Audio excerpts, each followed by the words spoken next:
Please go ahead. Is there? Yes, he is good. Lovely, that's great.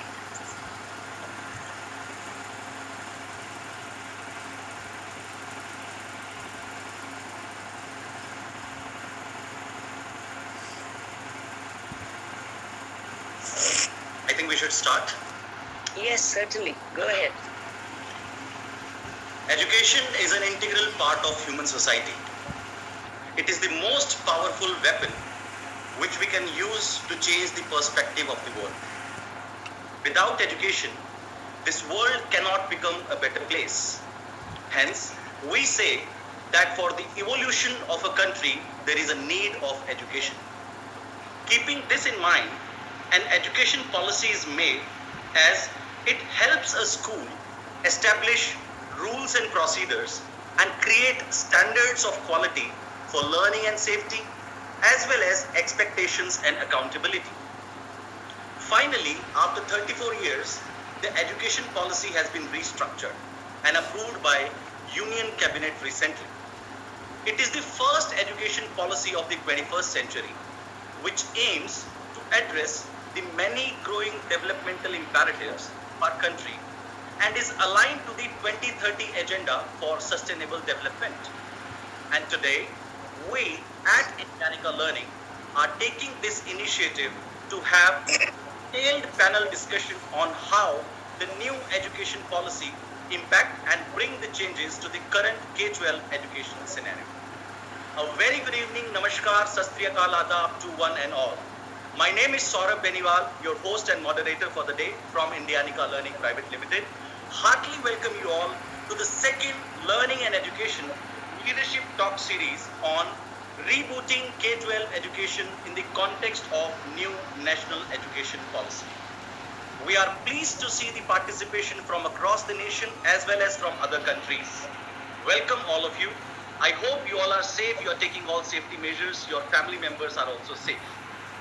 Well, today in this panel discussion, but before we invite him, I would like to introduce Mr. Sumit Gupta, Managing Director and CEO, Indianica Learning Private Limited, with all of you. Well, Mr. Gupta is a graduate in Commerce and Law, an alumnus of IIM Calcutta, and a member of FICCI's Publishing Committee.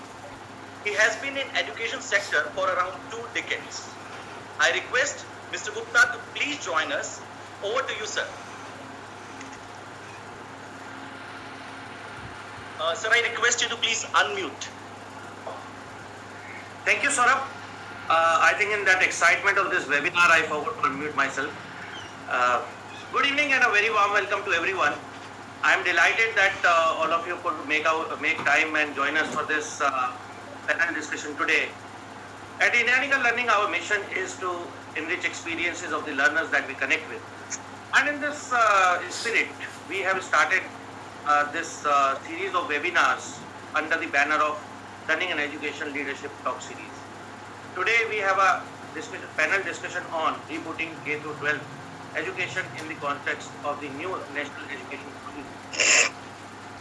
So, as Saurabh mentioned that it's been 34 years that this policy is coming in, and there are various views we will hear from the panelists as well today. The new NLP proposes to make certain changes which are primarily progressive in nature at the foundational as well as higher education level in the Indian education system. Great focus has been laid on the equipping students with the 21st century skills and a proposal to impart lessons in the early years. I am of a view that if this policy gets implemented, it will be complete and it is much needed reboot of the education system in India.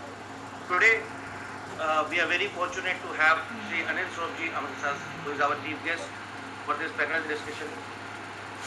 While Mr. Swarup's name doesn't need any introduction, our chief guest. So I would like to hand over the section to Sri Anil Swarupji. Over to you, sir. Thank you. Thank you very much for those very kind words, and what a pleasure it is to be back amongst principals. I remember during my younger days, I used to shudder at the thought of being in front of principals. Now I talk at them, talk to them.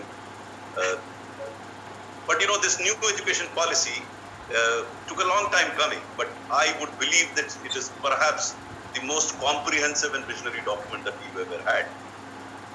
I recall that when Dr. Kasturi Rangan came over to meet me to ask him about my views about the policy, I was then the school education secretary. I told him, you are wasting your time. He was a bit surprised. I told him, does this country need another policy or we need an action plan?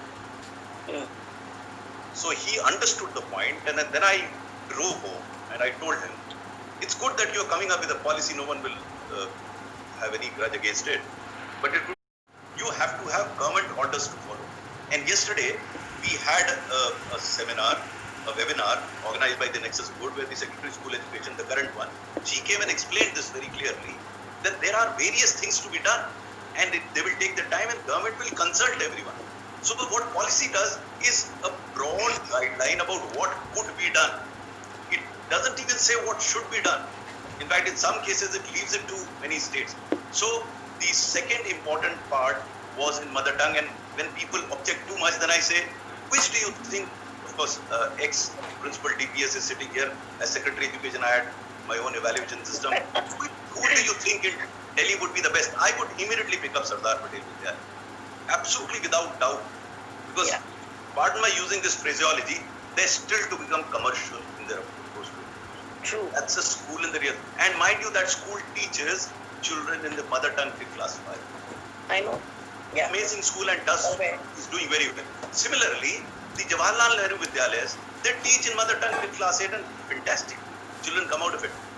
I'm not saying that's the only way of going about it. I think the policy does it well. To recognize this fact, does not expect states or schools to switch over to mother tongue tomorrow, but that's the roadmap they would get on. The third important part of the policy is the focus on vocational training. I think it's an amazing step. Again, this was done by CBSE some time ago at my behest when I was Secretary of Education, because I always felt this hierarchy of streams, science, commerce, arts and vocational was incorrect. Because we are pushing everyone to study these subjects and then become useless when they do their BA and MA, good for nothing. If they were skilled appropriately, probably they will find a job. Again, amazing. But perhaps the best part of the policy which I find is in the focus on teachers. As School Education Secretary, though I was probably the most uneducated, illiterate civil servant to have been made Education Secretary, I discovered that the problem was with regard to teachers. If they lie at the pivot of school education, and I remember before I became School Education Secretary post, where such colleges as are fraudulent, 50% of our children go to private schools. The policy treats it to the barge pole, doesn't even touch it. In fact, it says not for profit. I mean, I don't know why this allergy against profit. You know why I say that? There are 2-3 reasons. One, of course, the enormous contribution made by private schools in providing quality education. They're both good, bad schools. I'm not saying all are good, all are bad, but exams from class 3, 5, 8, 10 and 12. First of all, one should look at the practicality of it, and this I'm gradually going on to the operation part of the policy. In India, there is no dearth of ideas and policies and conglomeration of those ideas. But for an idea to fructify and sustain in a democracy, it has to be politically acceptable, socially desirable, technologically feasible, financially viable, administratively doable, and judicially tenable. Now, it may appear to be handful. I have had 38 years of experience in government, and I came to the clear conclusion that policies and ideas don't mean anything to man on the ground. He wants an action plan, and that's precisely what I told Dr. Kasturi Rangan. Work out an action plan clearly outlining what needs to be done, how it will be done, who would do it, by when it will be done, and it should not be merely for the central government. Each state should come out with a different set of action plan. In the broad outline that you give, it's very fine that you come up with a policy, but without that monitorable action plan, I don't think after 10 years we'll be sitting again and discussing the policy over and over again. The man on the ground wants action. So then that brings me to the rollout of the policy. The operational issue. I talked about the philosophy, the conceptual part of it. Now look at the operational problems that we have. First, it's nice to have early childhood education, but as the policy itself says, that you will require special teachers to be there. The policy talks about somehow training Anganwadi workers, and we know what Anganwadi workers are, we know what they're doing. Whether it will happen, then if you want to get those people to teach, get into early childhood education, first there will be a problem with human resources, that is administrative doability, and where is the money to pay those teachers? I don't know how many of you are aware that government is unable to pay the salary of existing teachers. There is a serious crisis on that front, and we are talking of more teachers. So until you have that money, I find it difficult.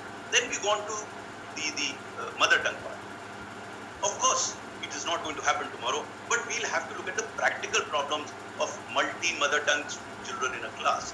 We'll have to understand the migrant teachers. We'll have to understand to school education, not merely directly, but also, all the proposals that have been given the policy, where is the money to implement it?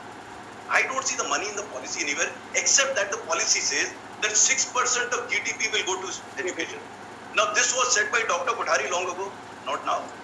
There is nothing new, but 6% never came. Maximum that we went was 3.1%. And I don't see it coming. COVID has made matters worse, but even otherwise, as Secretary of School Education, I saw that the allocation for school education was in real terms coming down. And the reason is very simple. Because for a politician, tomorrow is more important than the day after tomorrow. So the impact of poor education comes 6 years, 7 years, 10 years down the line. Who's bothered? And in any case, there will be a lot of demand of the available money. I don't think that money is coming in there.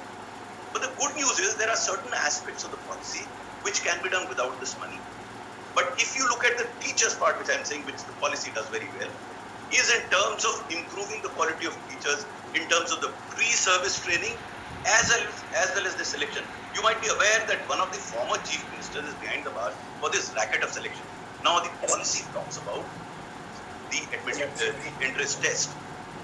These are aspects which will improve the quality of teachers. The policy also talks about further strengthening Diksha. That's a portal that enables teacher to improve his or her skills, his capabilities, and it is already doing very well. This was set up 3.5 years ago, and it's doing amazingly well. Policy related. So some amazing features in the policies, except the fact of private sector not involved. The second objection which I have with the policy is with regard to the recognition that the NGO should have been.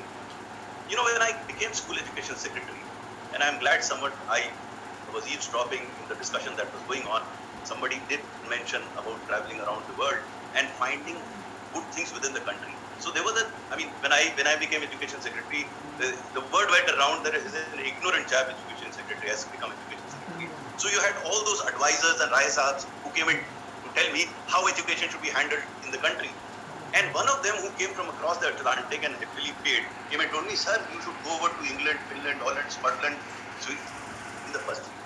And when I say states, I didn't merely go to the state headquarters. I went to Bastar, Sukma, traveled from Pune.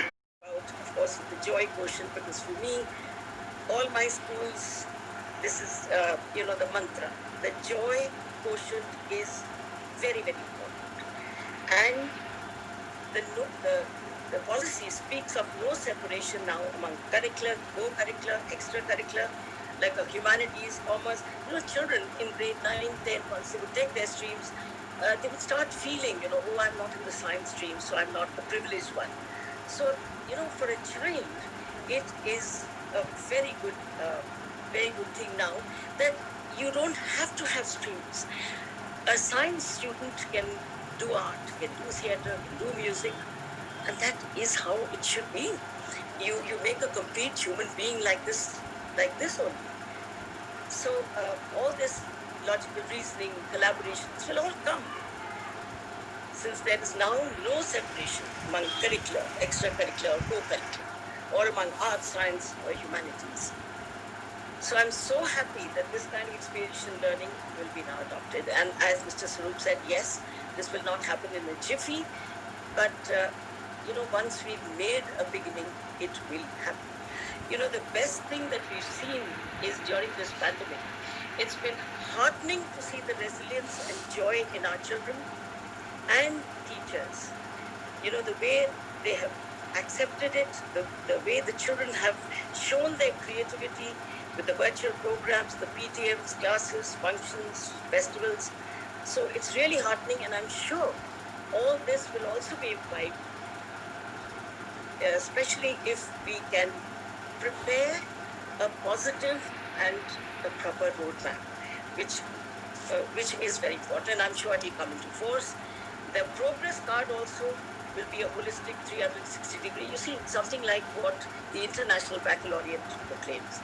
And they really, you look at a report, because my granddaughter is doing the International Baccalaureate. She's now in grade 11. But you look at the way the teachers talk about the child, even parents, Participants, we are really enlightened by your valuable inputs and insights on this topic. This perspective has really given us a very new, insight on this particular topic. Now, well, it's time to have the panel discussion. I request all the participants to please use the Q&A feature, which is there on their screen, to ask any question.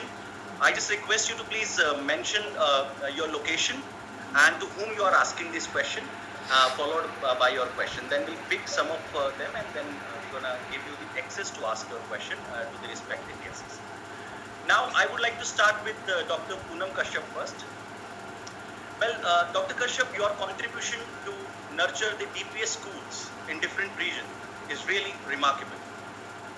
We would like to know from your perspective on the 4 developmental stages proposed in the new national education policy. And please share your views on blended learning as well. Over to you, Dr. Kashyap. Good evening, everyone. I'm really honored to be here, especially with our chief guest, Mr. Anil Swarup. He's actually said it all, but if I may say so, I'm an incorrigible optimist and a passionate educationist.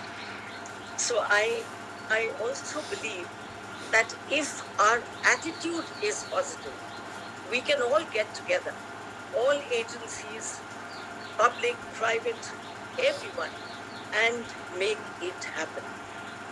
But before we analyze the NEP, let us understand what is it that we desire of confident, creative, caring, and compassionate kids, conscientious, value-oriented, good human beings. Kids who can be daring enough to question and think differently, who can develop a conscious awareness of one's role and responsibilities in a changing world, whose dreams can be fulfilled, whose signatures can turn into autographs, who can appreciate nature, art, a fresh, beautiful canvas to paint on. And it provides a roadmap for reclaiming, reinventing, restructuring, redefining, re-articulating and rebooting K-12 education, as today's topic suggests. So I intend to delve broadly on the salient aspects, how to achieve, the assessment changes, the blended learning, challenges and merits, very briefly as I possibly can, to get across to you. I personally and very strongly believe every child is unique. Every child is a hero. All we have to do is tap the potential, give him the right environment, and then the sky is the limit. Way back in 2014, the exercise started. And in 2015 and 2020, we have it here. So in 6 years, we've come up with a document, not an action plan. And now it is left to the mandarins of the Education Ministry. I think we have the finest set of officers in the Central Government Ministry. Almost everyone has worked with me, so I know their quality. Absolutely amazing set of people. They're going to do their best, but the task has been made tough. I hope they get support from the Finance Ministry, because without funds coming in, I don't think all that has been said can be done. However, my suggestion to the ministry was, when we discussed yesterday, that pick up those aspects of the policy which do not require too much money.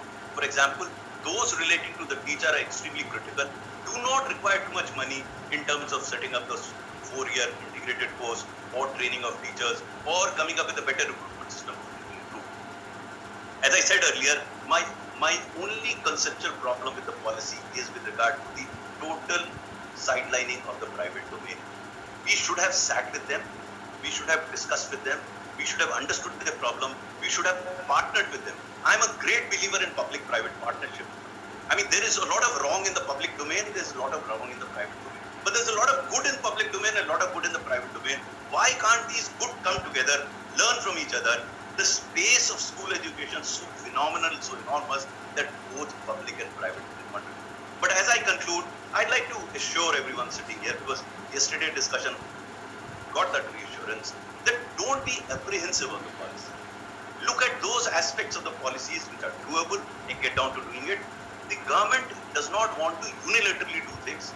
It is in the process of negotiating. In fact, it has given time for suggestions for implementation till 31st of this month. And I'm sure discussions will not end thereafter. Discussions will continue as is happening in the states, because some states did approach me to discuss what can be done, how it can be done. So I'm also discussing with them. Of course, I wish I had solutions to all the problems of the world and of the education. No one has it. But if all of us sit around as is possible in this workshop or seminar that is being organized today, I think the people sitting here who had enormous experience can contribute to implementation of the policy. I think the time is now over to critically look at the policy. Policy is there for us to exist. Now our job should be to see how do we make the best out of the policy. Thank you very much for inviting me here.